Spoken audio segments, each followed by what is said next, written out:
Collection নিয়ে আমাদের মতো আইএসপি প্রোভাইডার কি যে ঝামেলায় থাকে আসলে বলার মতো না, ভয়ানক অবস্থা।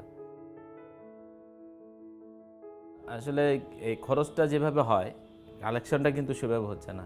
আমাদের যারা পাওনাদার আছে তারা সবসময় খালি টাইমলি তারা বিল পেয়ে যাচ্ছে, আমাদের কাছে চেয়ে যাচ্ছে, আমরা তো দিতে পারবো।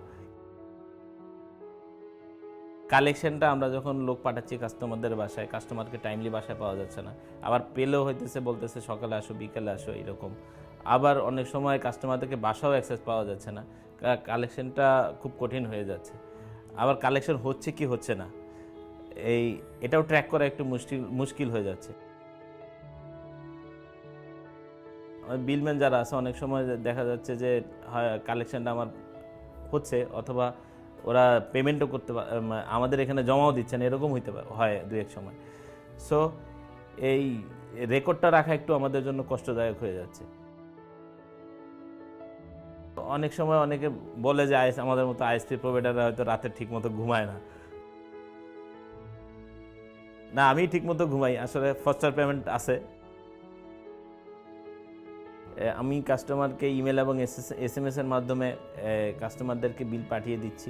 কাস্টমার দুইটা ক্লিক করেই আমাকে পেমেন্ট দিয়ে দিচ্ছে, আমি ডিরেক্টলি পেমেন্ট পেয়ে যাচ্ছি।